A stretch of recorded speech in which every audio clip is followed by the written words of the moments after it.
Hello student.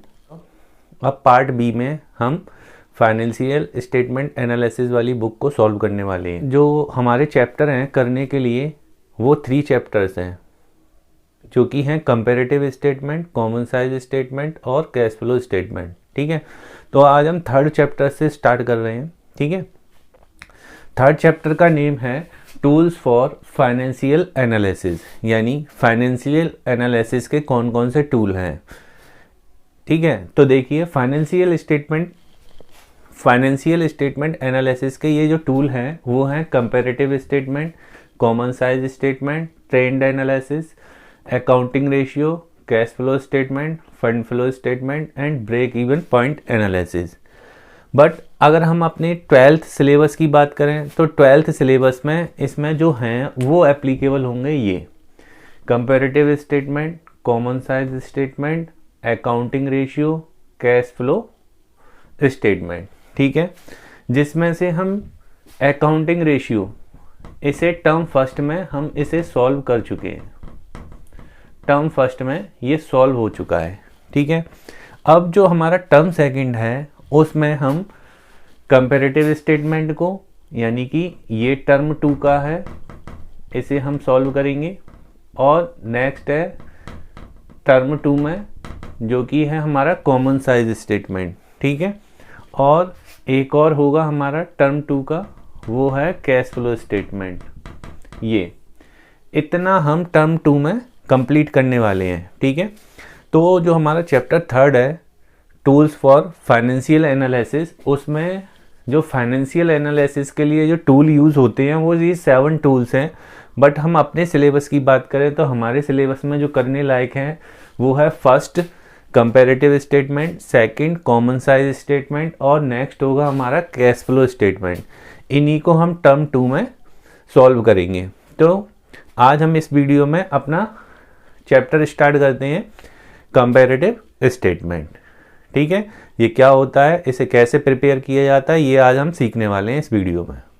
अब समझते हैं कंपैरेटिव स्टेटमेंट क्या होता है, क्योंकि हम इसी चैप्टर को सबसे पहले स्टार्ट करने वाले हैं कंपैरेटिव स्टेटमेंट। तो इस चैप्टर के बारे में मैं आपको बता रहा हूँ, बड़ा ही सिंपल है। ठीक है, और इसके बाद एक और चैप्टर करेंगे कॉमन साइज स्टेटमेंट। ये दोनों के दोनों चैप्टर बहुत ही ज़्यादा सिंपल हैं। ठीक है, तो स्टार्ट करते हैं कंपैरेटिव स्टेटमेंट। सबसे पहले इसका मीनिंग समझते हैं ये क्या होता है। तो देखिए कंपैरेटिव स्टेटमेंट क्या है, कंपैरेटिव स्टडी है। किन चीज़ों की कंपैरेटिव स्टडी है, जो फाइनेंशियल स्टेटमेंट होते हैं ना, यानी कि बैलेंस शीट और statement of profit and loss, उनके कंपोनेंट्स या आइटम्स की कंपैरेटिव स्टडी है। उनको कैसे कंपेयर किया जाएगा, या तो 2 ईयर्स के डेटा को कंपेयर किया जाएगा किसी फर्म के 2 ईयर्स का, या मोर देन 2। ठीक है ना, तो किसी एंटरप्राइजेस के फाइनेंशियल स्टेटमेंट के कंपोनेंट्स, आइटम या डेटा को 2 और मोर ईयर के डेटा को जब कंपेयर किया जाएगा तो यही कंपैरेटिव स्टडी कंपैरेटिव स्टेटमेंट बोली जाती है। ठीक है ना, अब फाइनेंशियल स्टेटमेंट की बात कर रहे हैं तो ये फाइनेंशियल स्टेटमेंट में क्या क्या इंक्लूड होता है वो देखते हैं। तो फाइनेंशियल स्टेटमेंट का मतलब है बैलेंस शीट और statement of profit and loss. ठीक है ना, तो या तो बैलेंस शीट के डेटा को कंपेयर किया जाएगा या statement of profit and loss के डेटा को कंपेयर किया जाएगा, और इन्हीं की कंपैरेटिव स्टडी क्या कहलाएगी, कंपैरेटिव स्टेटमेंट। ठीक है ना, जब बैलेंस शीट को कंपेयर करेंगे तो बोलेंगे कंपैरेटिव बैलेंस शीट, और जब statement of profit and loss को कंपेयर करेंगे तो बोलेंगे comparative statement of profit and loss.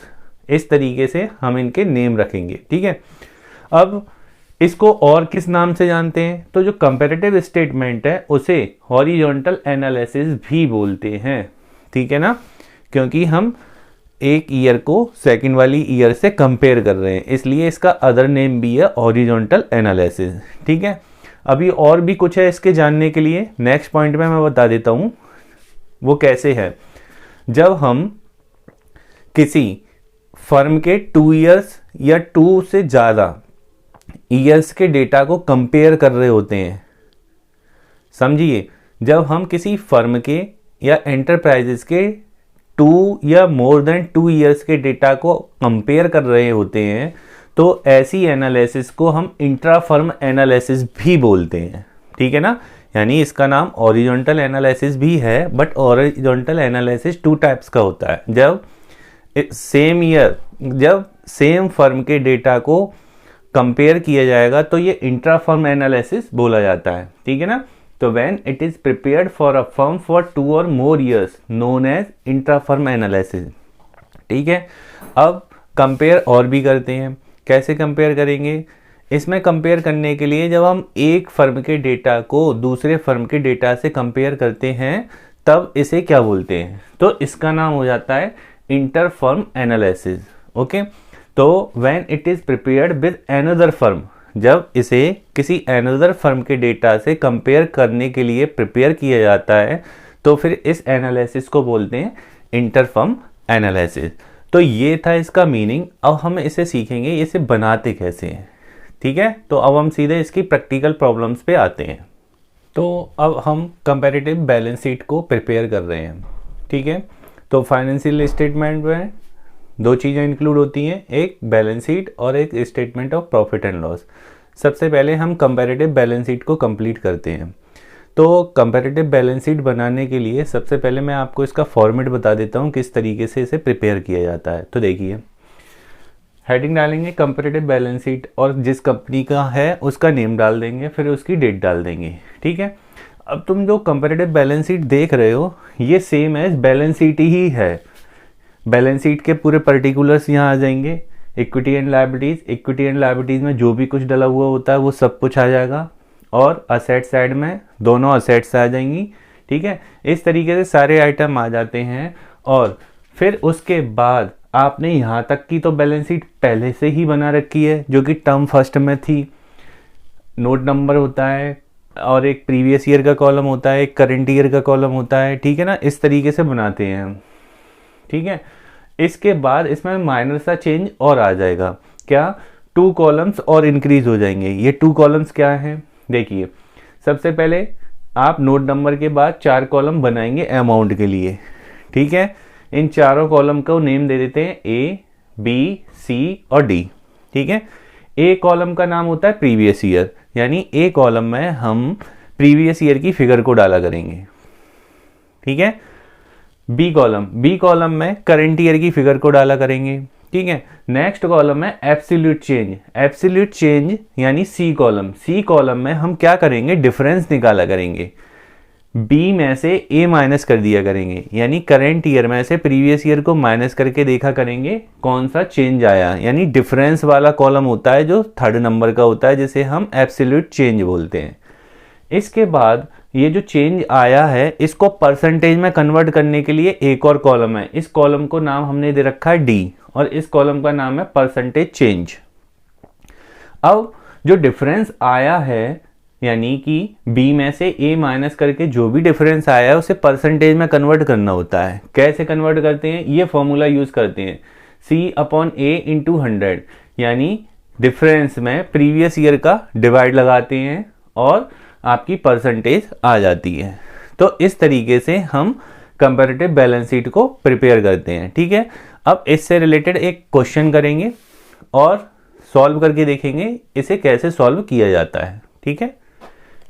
तो मैं एक क्वेश्चन रीड करता हूं। क्या क्वेश्चन है? From the following balance sheet of Universe Limited as at 31 March 2012 and 2011 prepare a comparative balance sheet. एक कंपैरेटिव बैलेंस शीट प्रिपेयर करनी है। तो ये बैलेंस शीट दी हुई है, balance sheet of Universe Limited as at 31 March 2012 और 2011, ठीक है।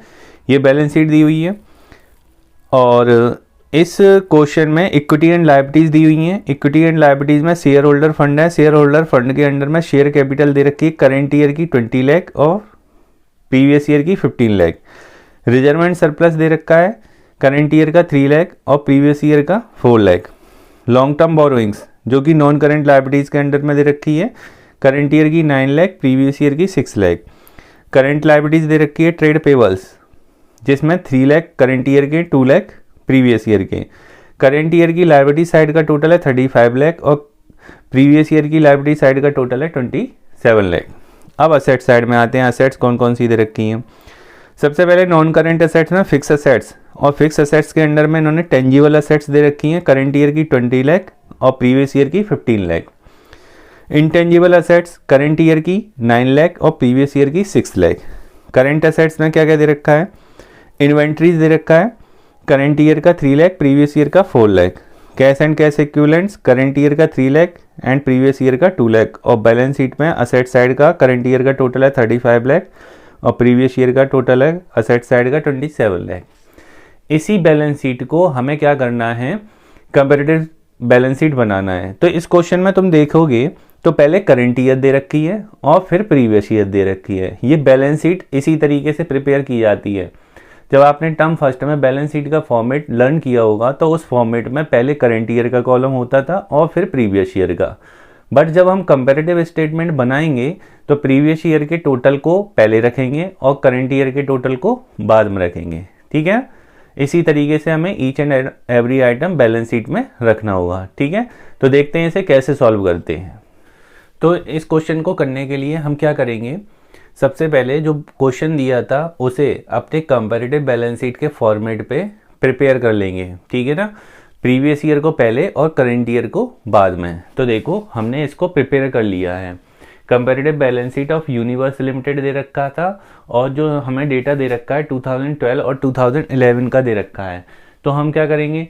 2011 को हम यहाँ पे बनाएंगे और 2012 को हम यहाँ पे बनाएंगे। ठीक है, तो देखो इस तरीके से हमने डेटा प्रीवियस ईयर का यहाँ पे डाल दिया। ये इसकी करंट असेट्स हो गई, ये इसकी लायबिलिटीज हो गई और ये इसकी असेट साइड हो गई। ठीक है, तो इसका टोटल नोट कर देते हैं। इनका टोटल था 27 लाख और ये लायबिलिटीज का टोटल हो गया। यही टोटल असेट साइड का होगा जो कि 27 लाख है। ठीक है, तो लायबिलिटीज का टोटल असेट्स के टोटल से इक्वल होता है। अब ये वाला टोटल देखिए, ये भी टोटल 35 लाख हो रहा है। तो 35 लाख की लायबिलिटीज हैं और 35 लाख की ही असेट्स हैं जो कि हमें क्वेश्चन में गिवन है। बस इतना कर दिया। अब हम कंपैरेटिव स्टेटमेंट को प्रिपेयर करने वाले हैं। तो सबसे पहले सी कॉलम को बनाएंगे। सी कॉलम कैसे बनेगा? बी में से ए माइनस होता चला जाएगा। जैसे 20 में से 15 माइनस होंगे तो कितना डिफरेंस आएगा? 5 लाख का डिफरेंस आएगा। 3 लाख में से 4 लाख माइनस होंगे तो 1 लाख आएंगे, बट माइनस के आएंगे तो माइनस की फिगर के लिए ब्रैकेट का यूज करेंगे। 9 में से 6 काटेंगे तो कितना आ जाएगा? 3 लाख आ जाएगा। ठीक है ना, 3 में से 2 काटेंगे तो कितना आ जाएगा? 1 लाख आ जाएगा। अब इस डिफरेंस का टोटल कर देंगे। डिफरेंस का टोटल आएगा 8 लाख। ठीक है ना, क्योंकि ये माइनस की फिगर 1 लाख की और ये प्लस की फिगर 1 लाख की, तो ये कैंसिल हो जाएगा। 5 और 3 8 हो जाएगा। ऐसे ही हम यहाँ पे भी डिफरेंस निकालेंगे। 20 माइनस 15 करेंगे तो कितना आएगा? 5 लाख का डिफरेंस आएगा। ठीक है, 9 माइनस 6 करेंगे तो कितना डिफरेंस आएगा? 3 लाख का। 3 लाख माइनस 4 लाख करेंगे तो 1 लाख का डिफरेंस आएगा, वो भी माइनस वाला। ठीक है ना, नेक्स्ट 3 लाख में से 2 लाख माइनस करेंगे तो 1 लाख का डिफरेंस आएगा। ठीक है ना, और इसका भी टोटल कर देंगे डिफरेंस का। ये इस तरीके से डिफरेंस निकाल लेते हैं। अब सी कॉलम तो हमने प्रिपेयर कर दिया। अब निकालेंगे परसेंटेज। परसेंटेज कैसे निकलेगी? सी अपॉन ए करना है, यानी इसमें इसका डिवाइड करना है। कैसे करेंगे मैं आपको करके दिखा देता हूं। सी है हमारा 5 लाख और ए है हमारा 15 लाख। ठीक है, इंटू 100 कर देंगे। ठीक है ना, तो इसे काटेंगे तो ये यहां से कट जाएगा। 5 3 जा 15 और 3 से ये काटेंगे तो आ जाएगा 33.33। तो पहली परसेंटेज हमारी जो आ रही है 33.33 की डिफरेंस आई है। ठीक है ना, परसेंटेज। तो परसेंटेज निकालने के लिए आपको क्या करना पड़ेगा? कहीं ना कहीं रफ यूज करनी होगी। नेक्स्ट देखिए कैसे निकलेगा। 1 लाख का डिवाइड करेंगे। 1 लाख में हम डिवाइड करेंगे किसका? 4 लाख का। ठीक है ना, ये आ जाएगा और इंटू 100 करेंगे तो ये इससे कट जाएगा। ठीक है ना, और ये आ जाएगा 25%।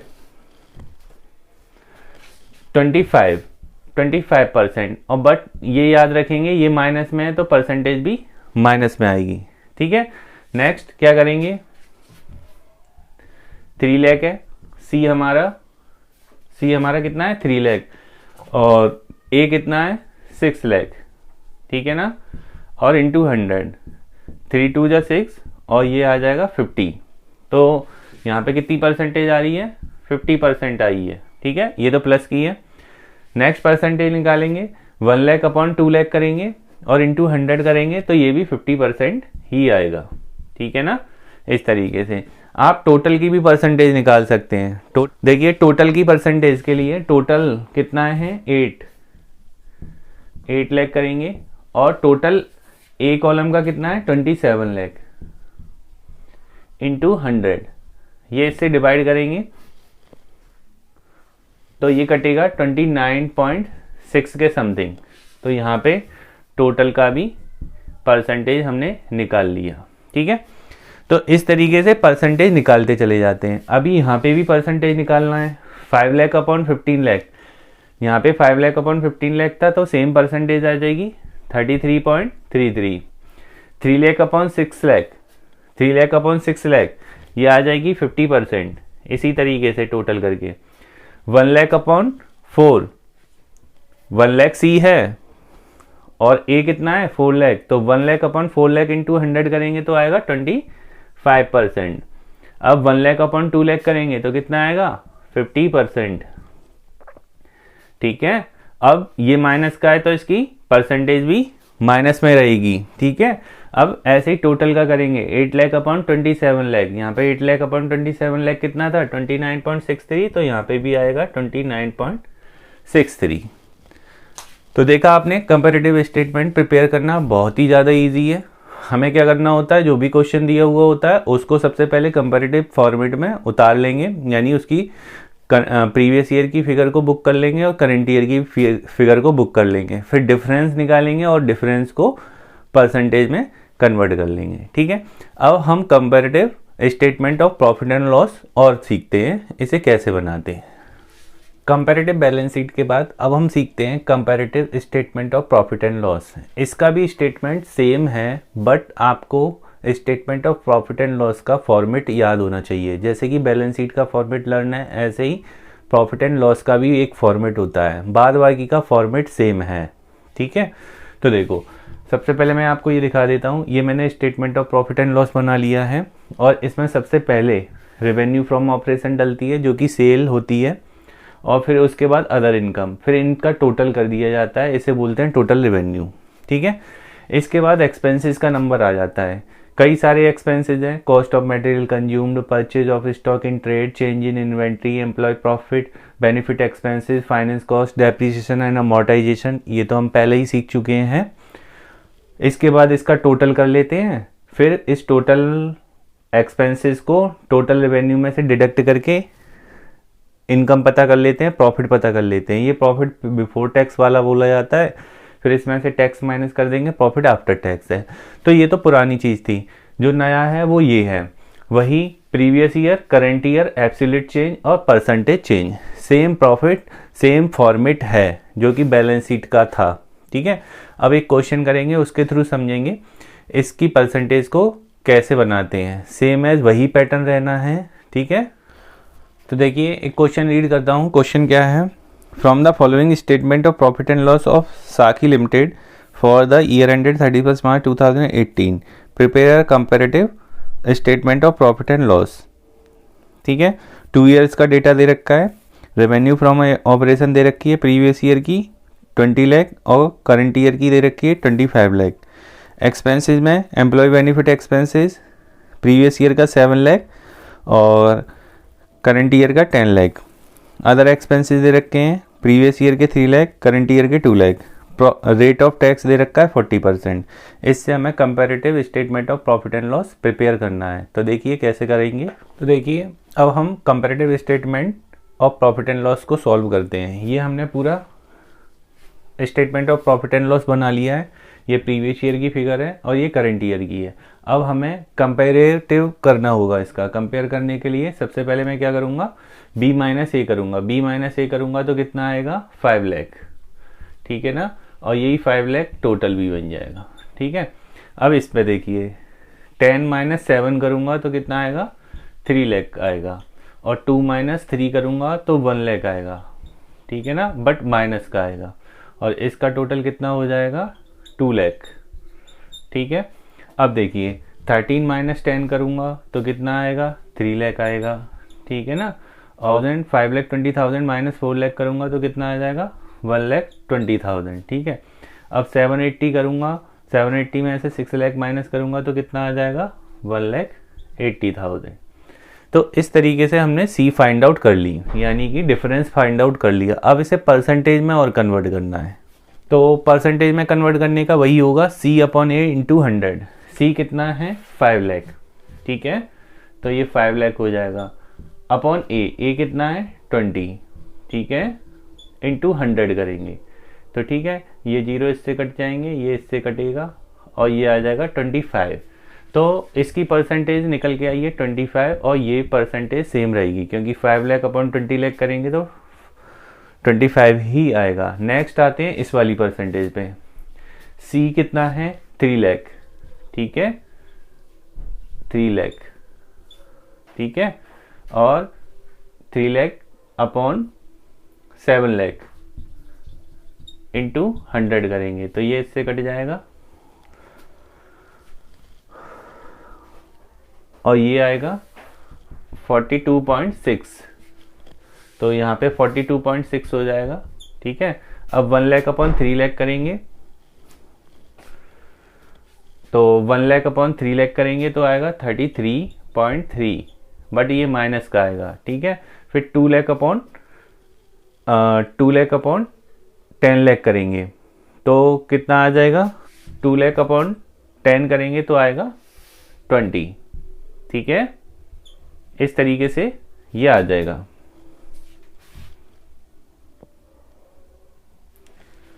नेक्स्ट परसेंटेज निकालेंगे, 3 लाख अपॉन 10 लाख करेंगे तो ये 30% आएगा। ठीक है, और 1 लाख अपॉन 20 करेंगे, 1,20,000 अपॉन 4 लाख करेंगे इस वाले के लिए। ठीक है, 1,20,000 अपॉन 4 लाख इंटू 100 करेंगे तो देखें कितना आ रहा है, ये इससे कट जाएगा 30% ही आएगा। ठीक है, तो ये 30% हो गया। ठीक है, अब नेक्स्ट करेंगे 1,80,000 अपॉन 6 लाख तो ये भी 30% आएगा। तो इस तरीके से डिफरेंस को हम चेंज कर लेते हैं परसेंटेज में और इससे हमारा कंपैरेटिव स्टेटमेंट प्रिपेयर हो जाता है। तो ये था पूरा कंपैरेटिव स्टेटमेंट कैसे प्रिपेयर होता है। कंपैरेटिव स्टेटमेंट के अंडर में balance sheet, comparative balance sheet कैसे प्रिपेयर होती है ये हमने सीख लिया, और comparative statement of profit and loss कैसे प्रिपेयर किया जाता है।